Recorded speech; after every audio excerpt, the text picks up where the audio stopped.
Ladies and gentlemen, welcome to Shamsi for tech. ഇന്ന് വീണ്ടും tech ന്യൂസുമായിട്ടാണ് വന്നിരിക്കുന്നത്. ഗൈസ്, അതിന്റെ മുന്നേ സബ്സ്ക്രൈബ് ചെയ്യാത്ത ഒരുപാട് ആൾക്കാരുണ്ടെങ്കിൽ ഒന്ന് പോയിട്ട് സബ്സ്ക്രൈബ് ചെയ്യുക. അതേപോലെ തന്നെ എന്റെ വീഡിയോ ഫുള്ളായിട്ട് കാണാം, പിന്നെ ഷെയർ ചെയ്യുക, ലൈക്ക് ചെയ്യുക, പിന്നെ കമന്റ് ചെയ്യുക, പിന്നെ സബ്സ്ക്രൈബ് ചെയ്യുക.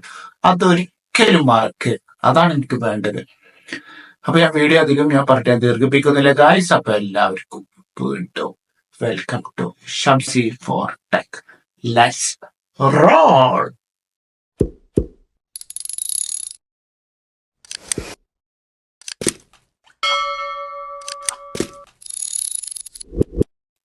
ഹലോ ഗായ്സ്, അപ്പോൾ ആദ്യത്തെ ടെക് ന്യൂസിലേക്ക് നമുക്ക് കിടക്കാം. ആദ്യത്തെ ടെക് ന്യൂസ് പറയാൻ പോകുന്നത് ഷിയോമിയുടെ സൈഡിൽ നിന്നാണ്. ഷിയോമി ഒരു ഫ്ലാഗ്ഷിപ്പ് ലെവലിലുള്ള സ്മാർട്ട് ഫോൺ ഈ മാസം റിലീസ് ചെയ്യാൻ പോകുന്ന ഷിയോമിയുടെ CV5 Pro എന്നാണ് ഈ ഒരു സ്മാർട്ട് ഫോൺ പേര്. ഇത് സ്നാപ്ഡ്രാഗന്റെ 8s Gen 4 ചിപ്പ് സെറ്റ് വെച്ചിട്ടാണ് ഈ ഒരു സ്മാർട്ട് ഫോൺ റിലീസ് ചെയ്യാൻ പോകുന്നത്. ഇനി ഇതിന്റെ സ്പെക്കിലേക്ക് നമ്മൾ കടന്നു കഴിഞ്ഞാല് ഇത് 6.5 AMOLED screen 120 Hz refreshing rate ആണ് ഇതിൽ സപ്പോർട്ട് ചെയ്യുന്നത്. LPDDR5X റാം, UFS 4.0, 67 വാട്ട്സിന്റെ ചാർജർ ആണ് ഇതിൽ സപ്പോർട്ട് ചെയ്യുന്നത്. പിന്നെ അതും പോരാണ്ട് ഇതിൽ PD ചാർജിങ് 3.0. PD ചാർജിങ് എന്ന് വെച്ച് കഴിഞ്ഞാൽ നമുക്ക് ഈവൻ ലാപ്ടോപ്പ് അടക്കം നമുക്കിതിൽ ചാർജ് ചെയ്യാൻ പറ്റും. അതാണ് ഇതിന്റെ ഏറ്റവും വലിയൊരു പ്രത്യേകത ഇവിടെ പറയാനുള്ളത്. ഇന്നത്തെ ഒരു കാര്യം, ഇപ്പൊ നമുക്ക് ക്യാമറ ഡിപ്പാർട്ട്മെന്റിലേക്ക് നമുക്ക് കടക്കുമ്പോൾ ഇത് 50 മെഗാ പിക്സലിന്റെ പ്രൈമറി ക്യാമറ, 50 മെഗാ പിക്സലിന്റെ ടെലിഫോട്ടോ ലെൻസും, പിന്നെ 12 മെഗാ പിക്സലിന്റെ അൾട്രാ വൈഡ് ആംഗിൾ ക്യാമറയാണ് ഇതിന്റെ ഷിയോമിയുടെ CV5 Proന്റെ ക്യാമറ സെറ്റപ്സ് കൊടുത്തിരിക്കുന്നത്. പിന്നെ ഫ്രണ്ട് ഫേസിംഗ് ക്യാമറ അതും 50 മെഗാ പിക്സലിന്റെ ക്യാമറയാണ് കൊടുത്തിരിക്കുന്നത്. പിന്നെ ഡോൾബി വിഷന്, HDR10+ ഒക്കെ ഇതിൽ സപ്പോർട്ട് ചെയ്യും. ഇനി പിക്സൽ ഡിമ്മിംഗ് ആണ് ഇതിന്റെ ഏറ്റവും വലിയൊരു ഹൈലൈറ്റ്. 2650 ഹേർട്സിന്റെ പിക്സൽ ഡിമ്മിംഗ് ആണ് ഇതിൽ കൊടുക്കുന്നത്. പിക്സൽ ഡിമ്മിംഗ് എന്ന് പറഞ്ഞു കഴിഞ്ഞാൽ ഈവൻ ഹൈലൈറ്റ് കണ്ടീഷൻസിലും ലോ ലൈറ്റ് കണ്ടീഷൻസിലും ഫ്ലിക്കറിംഗ് ഉണ്ടാവില്ല. അതിനാണ് നമ്മൾ പിക്സൽ ഡിമ്മിംഗ് എന്ന് പറയാം. അപ്പൊ ഇതൊരു പുതിയ അറിവാണെങ്കിൽ നിങ്ങളൊന്ന് കമന്റ് രേഖപ്പെടുത്താം. പിന്നെ 3200 പീക്ക് ബ്രൈറ്റ്നസ് വെച്ചിട്ടാണ് ഈ ഒരു ഫോൺ റിലീസ് ചെയ്യുന്നത്. അപ്പൊ ഈ മാസം ലാസ്റ്റോടത്തിനെ കൂടിയിട്ട് ഇത് ഇറങ്ങും. അപ്പൊ ഇത് ഇറങ്ങുക എവിടെയെന്ന് വെച്ച് കഴിഞ്ഞാൽ, ഒന്ന് ഇത് ചൈനയിലിറങ്ങും, രണ്ടാമത് ഇന്ത്യയിലിറങ്ങും. എന്താണ് നിങ്ങളുടെ അഭിപ്രായം എന്നുള്ളത് ഒന്ന് ഈ ഫോണിനെ കുറിച്ചിട്ടുള്ള ഒരു കമന്റ് നിങ്ങൾ ഇതിലൊന്ന് രേഖപ്പെടുത്താം എന്നാണ് എനിക്ക് പറയാനുള്ളത്. അടുത്ത ന്യൂസ് അപ്ഡേറ്റ് പറയാൻ വെച്ചതെന്ന് വെച്ച് കഴിഞ്ഞാല് നമ്മുടെ സാംസങ്ങിന്റെ ഒരു പുതിയൊരു അപ്ഡേറ്റ് ആണ്. അതായത് വിൻഡോസ് 11 യൂസ് ചെയ്യുന്ന യൂസേഴ്സിന് ഇനി സാംസങ്ങിന്റെ ആപ്ലിക്കേഷൻസ് ഒക്കെ സപ്പോർട്ട് ചെയ്യും.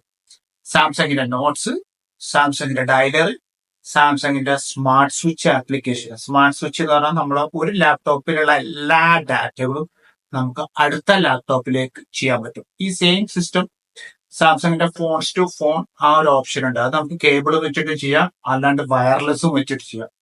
അതേ സെയിം ഓപ്ഷൻ ഇനി നമുക്ക് വിൻഡോസ് 11 ലാപ്ടോപ്പിൽ സാംസങ്ങിന്റെ ആപ്ലിക്കേഷൻ കമ്പാറ്റബിൾ ആവും. ബാക്കിയുള്ളതൊക്കെ ഞാൻ ഈ ഒരു വീഡിയോയിൽ നിങ്ങൾക്ക് കാണിച്ചു തരാം. അപ്പൊ ഈ ഒരു അപ്ഡേറ്റ് നിങ്ങൾക്ക് ഇഷ്ടപ്പെട്ടു എന്നാണ് എന്റെ ഒരു പ്രതീക്ഷ. ഷിയോമി ഒരു പുതിയ ഒരു സ്മാർട്ട് ഫോൺ റിലീസ് ചെയ്യാൻ പോകുന്നത് ഷിയോമി 15S Pro എന്നാണ് പേര്.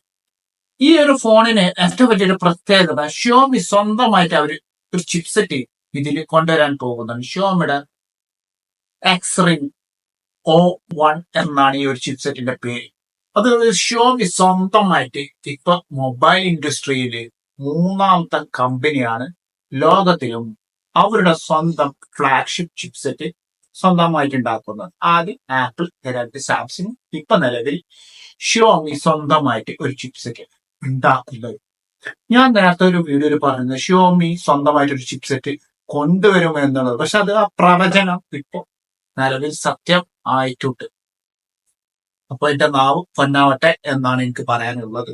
നിങ്ങളുടെ അഭിപ്രായം നിങ്ങളുടെ കമന്റിൽ രേഖപ്പെടുത്തുക. പക്ഷെ ഈ ചിപ്സെറ്റ് 3.9 GHz ക്ലോക്കിംഗ് സ്പീഡ് വെച്ചിട്ടാണ് ഈ ഒരു ചിപ്സെറ്റ് ഇറക്കുന്നത്. പിന്നെ ഷിയോമിയുടെ ഒരു പ്രഖ്യാപനം ഇതിൽ പറഞ്ഞിട്ടുള്ളതെന്ന് വെച്ച് കഴിഞ്ഞാല്, ഇത് ഈ ഒരു ചിപ്സെറ്റ് X-Ring O1 എന്ന് പറഞ്ഞ ചിപ്സെറ്റ് സ്നാപ്ഡ്രാഗൺ 8 ലൈറ്റ് ചിപ്സെറ്റിനെക്കാട്ടും ഫാസ്റ്റർ ആണ്. ആപ്പിളിന്റെ A18 ബയോണിക് ചിപ്സെറ്റിനെക്കാട്ടും ഫാസ്റ്റ് ആണ് എന്നുള്ള ഒരു പ്രഖ്യാപനം വന്നിട്ടുണ്ട്. അതിൽ എത്ര ആൾക്കാർ യോജിക്കുന്നു എന്നുള്ള കാര്യം നിങ്ങൾ വീണ്ടും ഒന്ന് കമന്റിൽ രേഖപ്പെടുത്താം. ഇത് LPDDR5T റാമാണ് ഇതിൽ കൊടുത്തിരിക്കുന്നത്. അതായത് LPDDR5Xനെക്കാട്ടെ ഫാസ്റ്റസ്റ്റ് റാമാണ് LPDDR5T റാം ഇതിൽ കൊടുത്തിരിക്കുന്നത് ഷിയോമിയുടെ 15S Pro. ഇനി UFS 4.1 latest technology UFS system, അതായത് അപ്രോക്സിമേറ്റ്ലി ഒരു 20% more faster than LPDDR5X RAM. USB 3.2 second generation ആണ് ഇതിൽ കൊടുത്തിരിക്കുന്നത്. 6100 mAh ബാറ്ററി, 90 വാട്ട്സിന്റെ ചാർജർ, കാർബൺ സിലിക്കൺ ബാറ്ററിയാണ് ഇതിൽ കൊടുത്തിരിക്കുന്നത്. പിന്നെ ഡിസ്പ്ലേ ഇത് 6.7 AMOLED ഡിസ്പ്ലേ ആണ്. 120 ഹെർട്സിന്റെ റിഫ്രഷിംഗ് റേറ്റ് ഇതിൽ സപ്പോർട്ട് ചെയ്യും. പിന്നെ ഇത് LTPO ഡിസ്പ്ലേ കൂടെയാണ്. ഇത് അഡാപ്റ്റീവ് റിഫ്രഷിംഗ് റേറ്റ് കൂടെ സപ്പോർട്ട് ചെയ്യും. അതായത് 1 Hz to 120 Hz റിഫ്രഷിംഗ് റേറ്റും ഈ ഒരു ഷിയോമിയുടെ 15S Pro എന്ന് പറയുന്ന ഈ ഒരു വേരിയന്റിന് ഇറക്കാൻ പോകുന്നു. അപ്പൊ പറയാനുള്ളത് എന്ന് വെച്ച് കഴിഞ്ഞാൽ ഷിയോമിനോട് നിങ്ങൾ ഇൻ ഹൗസ് ചിപ്സെറ്റ് ഉണ്ടല്ലോ, അത് ഇറക്കിയ കാര്യത്തിൽ ഞാൻ നിങ്ങളൊരു വലിയൊരു ബിഗ് സല്യൂട്ട് തരുന്നു എന്റെ സൈഡിൽ തന്നെ. സാംസങ്ങിന്റെ ഗാലക്സിന്റെ ഒരു പുതിയ ഒരു മോഡല് റിലീസ് ചെയ്യാൻ പോകുന്നുണ്ട്. ഗാലക്സിന്റെ A57 എന്ന് പറയുന്ന മോഡലാണ് റിലീസ് ചെയ്യാൻ പോകുന്നത്. അവരുടെ സ്വന്തം ചിപ്സെറ്റാണ് അവർ ഇതിൽ യൂസ് ചെയ്യുക. എക്സിനോസിന്റെ 1680 എന്ന് പറഞ്ഞ ചിപ്സെറ്റാണ് യൂസ് ചെയ്തിരിക്കുന്നത്. നമ്മുടെ മുന്നത്തെ മോഡലാണെങ്കിൽ A56 എക്സിനോസിന്റെ 1580 2.9 GHz ക്ലോക്കിംഗ് സ്പീഡ് വെച്ചിട്ടാണ് ഇറക്കിയിരിക്കുന്നത്. എന്നാൽ ഈ എക്സിനോസിന്റെ 1680ക്ക് എന്റെ ഒരു നിഗമനം പറയാനുള്ളത് വെച്ചിട്ടുണ്ടെങ്കിൽ ചിലപ്പോൾ ഒരു 3.2 GHz ക്ലോക്കിംഗ് സ്പീഡ് ഒക്കെ വെച്ചിട്ട് ഇറക്കാൻ സാധ്യത ഉണ്ട് എന്നാണ് എന്റെ ഒരു നിഗമനം. പിന്നെ നമുക്ക് 4K ഒരു 30 ഷൂട്ട് ചെയ്യാം എന്നാണ് എന്റെ ഒരു പ്രതീക്ഷ. പക്ഷെ എനിക്ക് ഈ സാംസങ്ങിന്റെ എക്സിനോസിനോട് എനിക്ക് വലിയ താല്പര്യമൊന്നും എനിക്കില്ല എന്നുള്ളത് കുറെ പേർക്ക് അറിയാം. പക്ഷെ മറ്റുള്ള ഓഡിയൻസുകൾക്കൊന്നും അറിയില്ല. അപ്പൊ പറയാനുള്ളതെന്ന് വെച്ച് കഴിഞ്ഞാൽ ഈ ചാത്തപ്പൻ സാധനം ചിപ്സെറ്റ് ആണെങ്കിൽ പോലും ഒരുപാട് ആൾക്കാർ സാംസങ്ങിന്റെ ഒരു ബ്രാൻഡ് ട്രസ്റ്റി എന്നുള്ള പേരില് ആൾക്കാർ ഈ സീരീസ് എടുക്കും. ഈ A56 ആയാലും ഈ A57 ആയാലും ഇനി വരുന്ന A58 മോഡൽ ആയാലും ആൾക്കാരെടുക്കും. കാരണം എന്താ, സാംസങ് ആണ്, ബ്രാൻഡ് നെയിമാണ്. പക്ഷെ ചാർജറും കാര്യങ്ങളും ഒന്നും ഉണ്ടാവില്ല എന്നുള്ളത് നിങ്ങൾക്കറിയാലോ. ഒരു type C to type C cable ഒക്കെ ഉണ്ടാവും.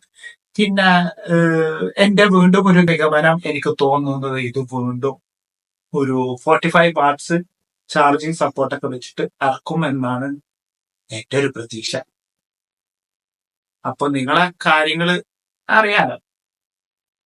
സാംസങ് ആണ് ഏഹെ എന്ന് പറഞ്ഞാലും ഓഹോ എന്ന് പറഞ്ഞാലും എടുക്കാൻ ഒരുപാട് ആൾക്കാരുണ്ട്. റിയൽമിയുടെ GT7 Aston Martin limited edition smart phone already ഇന്ത്യയിൽ ഇപ്പൊ റിലീസ്ഡ് ആയിട്ടുണ്ട്. ഒരുപാട് ആൾക്കാരെ കയ്യിലുണ്ട്. പക്ഷെ എന്റെ ന്യൂസ് ഇച്ചിരി ഡിലേ ആയി പോയി അപ്ഡേറ്റ് ചെയ്യാൻ. അപ്പൊ നിങ്ങൾ ക്ഷമിക്കാം. ഇനി നമുക്ക് അതിന്റെ സ്പെക്കിലേക്ക് കടന്നു കഴിഞ്ഞാൽ ഇത് ഡിമെൻസിറ്റിന്റെ 9400E എന്ന് പറയുന്ന 3.2 GHz ക്ലോക്കിംഗ് സ്പീഡ് വെച്ചിട്ടാണ് ഇറക്കുന്നത്. UFS 4.0 LPDDR5X Ram, 12GB 256 variant ഉണ്ട്, 512GB 16GB വേരിയന്റും വെച്ചിട്ടാണ് ഇറങ്ങുന്നത്. 7000 mAh massive silicon carbon battery, 120 വാട്ട്സിന്റെ ചാർജർ, പിന്നെ 120 Hz refreshing rate, 80 LTPO adaptive refreshing rate ആണ് ഇതിൽ വരുന്നത്. 6.7 AMOLED സ്ക്രീന്. പിന്നെ വീഡിയോ റെക്കോർഡിംഗിന്റെ കാര്യത്തിൽ വരുമ്പോൾ നമുക്ക് 4K 120 FPS നമുക്ക് വീഡിയോ റെക്കോർഡിംഗ് ഒക്കെ ചെയ്യാൻ പറ്റും. അതൊരു വലിയൊരു ഹൈലൈറ്റ് കൂടിയാണ് പറയാനുള്ളത്. പിന്നെ പറയാനുള്ളത് വെച്ച് കഴിഞ്ഞാൽ 50 mega primary camera, 50 mega telephoto lens, പിന്നെ 8 MB അൾട്രാ വൈഡ് ആംഗിൾ ക്യാമറയാണ് ഇതിൽ വരുന്നത്. പിന്നെ പീക്ക് ബ്രൈറ്റ്നസ് ആണ് ഏറ്റവും വലിയൊരു ഹൈലൈറ്റ് പറയാനുള്ളത്. 6000 പീക്ക് നിറ്റ്സ് ബ്രൈറ്റ്നസ് ആണ് ഇതിൽ കൊടുത്തിരിക്കുന്നത്. 2160 ഹേർട്സിന്റെ പിക്സൽ ഡിമ്മിങ്, പിന്നെ 2600 ടച്ച് സാമ്പിളിംഗ് റേറ്റും ഇതിൽ കൊടുത്തിട്ടുണ്ട്. ഈ റിയൽമിയുടെ GT7 ആസ്റ്റോൺ മാർട്ടിൻ എഡിഷൻ. പിന്നെ നമുക്ക് പബ്ജി നമുക്ക് പുബുജി അതാണെന്ന് പറയാം. പുബുജി നമുക്ക് 120 FPS നമുക്ക് ഗെയിം കളിക്കാൻ പറ്റും. അത് വേറെ കാര്യം. പിന്നെ ഇതിനൊരു വേറൊരു ഗിന്നസ് വേൾഡ് റെക്കോർഡ് കൂടെ ഈ ഒരു സ്മാർട്ട് ഫോണിനുണ്ട്. അതായത് 7 മണിക്കൂർ കളിച്ചു കഴിഞ്ഞാലും കണ്ടിന്യൂസ് ആയിട്ട് 120 FPS പുബുജി കളിച്ചു കഴിഞ്ഞാലും ഹീറ്റിംഗ് ഇഷ്യൂസ് ഒന്നും ഈ ഒരു സ്മാർട്ട് ഫോൺ ഇല്ല എന്നാണ് റിയൽമി പ്രഖ്യാപിച്ചത്. പിന്നെ അതും പോരാട്ട് ഇനി ഗെയിമിന്റെ സെറ്റിംഗ്സിന്റെ ഉള്ളിൽ പോയി കഴിഞ്ഞാലോ അത് വേറൊരു സാധനം കൂടെ ഉണ്ട് ഇതിനുള്ളിൽ. എന്താണെന്ന് വെച്ച് കഴിഞ്ഞാല് നമ്മുടെ ബൈപ്പാസ് ചാർജിങ്. ബൈപ്പാസ് ചാർജിങ് എന്ന് വെച്ച് കഴിഞ്ഞാല് നമ്മുടെ USB ആയിട്ട് നമ്മൾ നേരെ പ്ലഗ് ചെയ്ത് കഴിഞ്ഞാല് നേരെ ബാറ്ററിയിലേക്കല്ല ചാർജ് പോവുക. അതിനു പകരം അത് നേരെ മദർ ബോർഡിലേക്ക് പോകും.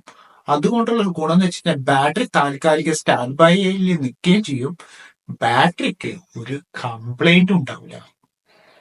ആ ടെക്നോളജി ഇപ്പൊ അതാ റിയൽമിയുടെ GT7നും GT7 ആസ്റ്റർ മാർട്ടിനും ഈ ഒരു സാധനം കൊണ്ടുവരാൻ പോകുന്നുണ്ട്. പിന്നെ പോരാത്തതിന് ഡോൾബി വിഷനും HDR10+ ഇതിൽ സപ്പോർട്ട് ചെയ്യുന്നതാണ്. പിന്നെ 557 പിന്നെ ബ്ലൂടൂത്ത് 5.0 ആണ് ഇതിൽ വരുന്നത്. ഒരു മൊത്തം ഇൻ ജനറൽ ആയിട്ട് വെച്ച് നോക്കണമെന്നുണ്ടല്ലോ ഇതിന്റെ ലെവൽ ഇവിടെ ഇവിടെ ആണെന്ന് പറയുന്നത്. എന്താണ് നിങ്ങളുടെ അഭിപ്രായം? ഒന്ന് കമന്റിൽ രേഖപ്പെടുത്താം. ഐക്യു നിയോ 10 പുതിയ ഒരു സാധനമായിട്ട് വന്നിട്ടുണ്ട്. ഒരു ആട്ടാർ ലെവൽ ഗെയിമിംഗ് സ്മാർട്ട് ഫോൺ. അതും സ്നാപ്ഡ്രാഗൺ 8s Gen 4 ചിപ്സെറ്റ് ആണ്. 3.2 GHz clocking speed, LPDDR5X Ram, UFS ആണെങ്കിൽ 4.1, 6.7 AMOLED screen, 144 Hz refreshing rate, 7000 mAh battery. അതും പോരാണ്ട് കാർബൺ സിലിക്കോണിന്റെ ബാറ്ററിയാണ് അവർ അതിൽ യൂസ് ചെയ്തിരിക്കുന്നത്. 120 വാട്ട്സിന്റെ PD ചാർജിങ്. അതായത് ഈവൻ നമുക്ക് ലാപ്ടോപ്പ് അടക്കം ചാർജ് ചെയ്യാൻ പറ്റും. ഒരു ലെവല് സാധനം. പിന്നെ പറയാനുള്ളതെന്ന് വെച്ച് കഴിഞ്ഞാൽ അവരുടെ സ്വന്തം Q1 കമ്പ്യൂട്ടിംഗ് ചിപ്പ്, ഗെയിമിന് മാത്രം ഉണ്ടാക്കുന്ന ഹൈ പെർഫോമൻസ് കൊടുക്കുന്ന ഒരു ചിപ്പ്. ഇതിൽ ഡുവൽ ചിപ്പാണ്. ഒന്ന് വിവോന്റെ സ്വന്തം കമ്പ്യൂട്ടിംഗ് ചിപ്പും പിന്നെ പോരാതിന് സ്നാപ്ഡ്രാഗന്റെ 8s Gen 4 ചിപ്പ് സെറ്റും. ഞാൻ എന്താ പറയേണ്ടത്, ഒരു ലെവല് സാധനം. വിലയാണെങ്കിലോ 32,000 രൂപ ഇന്ത്യൻ റേറ്റ്. പിന്നെ അതും പോരാണ്ട് 1.5K റെസൊല്യൂഷന് ഇതിൽ സപ്പോർട്ട് ചെയ്യും. HDR10+ഉം ഡോൾബി വിഷനും ഒക്കെ ഇതിൽ വർക്ക് ചെയ്യും. അതും പോരാണ്ട് എന്നെ ഏറ്റവും പേടിപ്പിച്ചൊരു കാര്യം ഇതിൽ ബൈപ്പാസ് ചാർജിങ് അവർ കൊടുത്തിട്ടുണ്ട് എന്നുള്ളത്. എന്താ ഞാൻ ഇപ്പൊ ഇതിന് പറയാ, ഒരു 32-35 സെഗ്മെന്റിൽ നിങ്ങൾക്ക് ഒരു ഫോണോ വേണം എന്ന് നിർബന്ധം ഉണ്ട് എന്നുണ്ടെങ്കിൽ ഇവനെടുത്തപ്പറ്റി ഐക്യു നിയോ 10 12 ടോൺ കളറും കൂടിയാണ്. അപ്പൊ ഞാൻ ഈ പറഞ്ഞ കാര്യങ്ങളൊക്കെ നിങ്ങളെ കൺസിഡറേഷനിൽ മനസ്സിന്റെ ഉള്ളിൽ ഉണ്ട് എന്നുണ്ടെങ്കിൽ ഇവനെ തന്നെയാണ് ഏറ്റവും ബെസ്റ്റ് ഓപ്ഷൻ എന്നാണ് എനിക്ക് പറയാനുള്ളത്. റെഡ് മാജിക്കിന്റെ ഒരു ആട്ടാറ് ഗെയിമിംഗ് സ്മാർട്ട് ഫോണ് ലോഞ്ച് ചെയ്യാൻ പോകുന്നുണ്ട് ഗായ്സ്. റെഡ് മാജിക്കിന്റെ 10s Pro എന്നാണ് ആ ഒരു സ്മാർട്ട് ഫോണിന്റെ പേര്.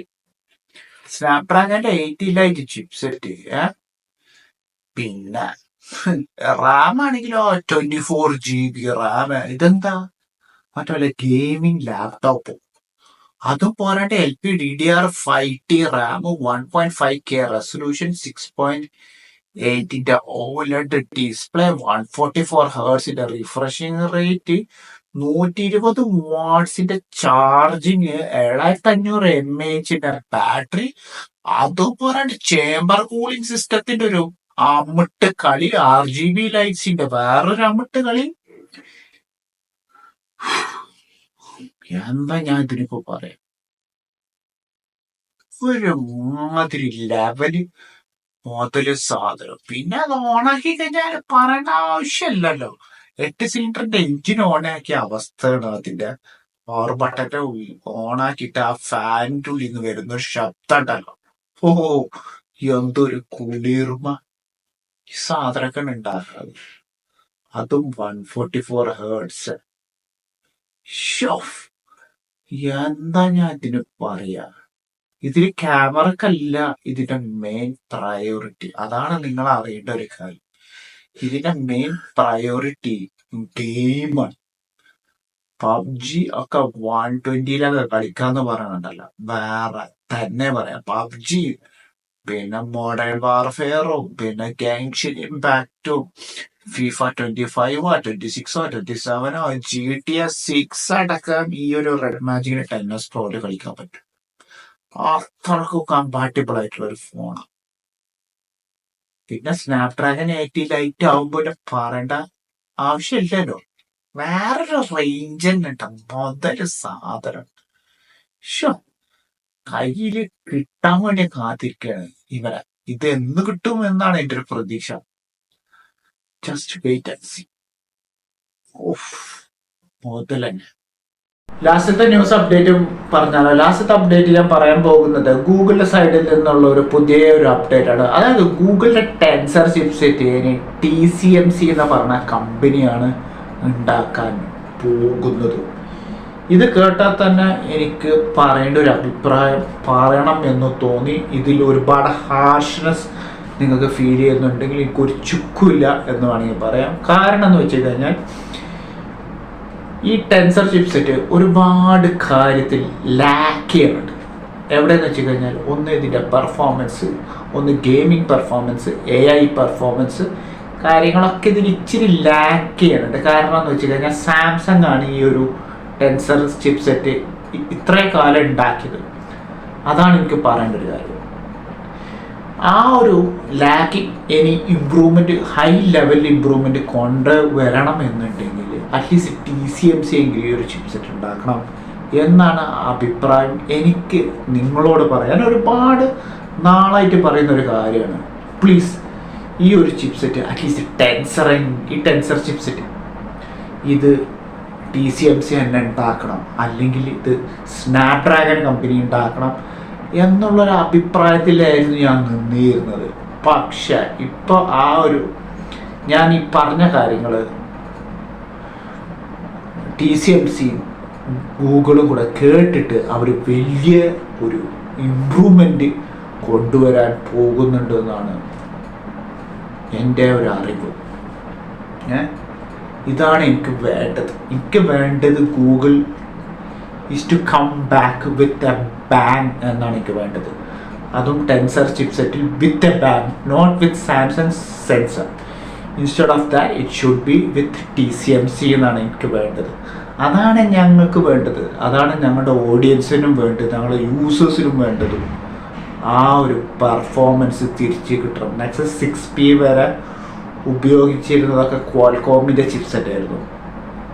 2016 വരെ, 17 ശേഷമാണ് ഗൂഗിൾ സ്വന്തമായിട്ട് ഒരു ചിപ്സെറ്റൊക്കെ ഉണ്ടാക്കാൻ തുടങ്ങി. അതൊക്കെ ഞാൻ അഭിനന്ദിക്കുന്ന ഒരു കാര്യമാണ്. പക്ഷെ അത് സാംസങ്ങിൻ്റെ ടൈപ്പ് കൂടെ ആയപ്പോൾ അത് വളരെ ശോകം ആയിട്ടുള്ളൊരു ഫീലിംഗ് ആണ് എനിക്ക് കിട്ടിയത്. അതിനുശേഷമൊന്നും ഞാൻ ഗൂഗിൾ പിക്സൽ ഫോൺസുകളൊന്നും ഉപയോഗിച്ചിട്ടില്ല. എനിക്കറിയാം ഗൂഗിൾ പിക്സലിൻ്റെ softwares is absolutely world class software ആണ്. AI ഫീച്ചേഴ്സും പിന്നെ ഗൂഗിള് എന്താ പറയുക, നമ്മുടെ ആസ്ട്രോ ഫോട്ടോഗ്രാഫിയൊക്കെ എടുക്കുന്ന ആൾക്കാർക്കൊക്കെ one of the best camera in the world ആണ്. ബട്ട് ചിപ്സെറ്റിൻ്റെ കാര്യത്തിലേക്ക് വരുമ്പോൾ വളരെ പിന്നാക്ക ലാഗ് ചെയ്യുന്ന ശോകം രീതിയിലാണ് സാംസങ് ആ ചിപ്സെറ്റ് ഉണ്ടാക്കിയത്. അതുകൊണ്ട് പറയണേ, ഇനി നിങ്ങൾ സാംസങ്ങിന് ഉണ്ടാക്കാൻ കൊടുക്കരുത്. അതിന് പകരം ഒന്നില്ലെങ്കിൽ നിങ്ങൾ ഈ സെയിം പാറ്റേൺ TCMCനെ വെച്ചിട്ട് ആ പാറ്റേൺ ഫോളോ ചെയ്യാം. അല്ലെങ്കിൽ നിങ്ങൾക്ക് അതിനെക്കാട്ടും വലിയ ഇമ്പ്രൂവ്മെൻറ്റ് വേണമെന്നുണ്ടെങ്കിൽ ഒന്നില്ലെങ്കിൽ മീഡിയാടെക്കിൻ്റെ കയ്യിൽ കൊടുക്കുക, അല്ലെങ്കിൽ സ്നാപ്ഡ്രാഗൻ്റെ കയ്യിൽ കൊടുക്കുക എന്നാണ് എനിക്ക് നിങ്ങളോട് പറയാനുള്ളത്. അപ്പം ഇപ്രാവശ്യം നിങ്ങൾ കേട്ടത് എനിക്ക് വളരെ സന്തോഷം തോന്നിയ ഒരു കാര്യമാണ്. വളരെ സന്തോഷം, അതിലേറെ സന്തോഷമുണ്ട് ഞാൻ ഈ പറഞ്ഞ കാര്യങ്ങളിൽ. നിങ്ങൾ കേട്ടതിലും എനിക്ക് വളരെ സന്തോഷമുണ്ട്. Hats of to you for your hearing from my side എന്നാണ് എനിക്ക് പറയാനുള്ളത്. അപ്പോൾ ഞാൻ വീഡിയോ മൈൻഡ് അപ്പ് ചെയ്യണം. അപ്പോൾ എല്ലാവർക്കും എൻ്റെ വീഡിയോ ഇഷ്ടപ്പെട്ടിട്ടുണ്ടെങ്കിൽ ഞാൻ നേരത്തെ പറഞ്ഞ പോലെ തന്നെ എല്ലാവരും എൻ്റെ വീഡിയോസിന് വേണ്ടി ഫുള്ള് കാണാം, ലൈക്കും ചെയ്യുക, കമൻറ്റ് ചെയ്യുക, സബ്സ്ക്രൈബ് ചെയ്യുക, ഷെയർ ചെയ്യുക. അതുവരെക്കും എല്ലാവർക്കും എൻ്റെ ഹൃദയം നിറഞ്ഞ വലിയൊരു ഗുഡ് ബൈ.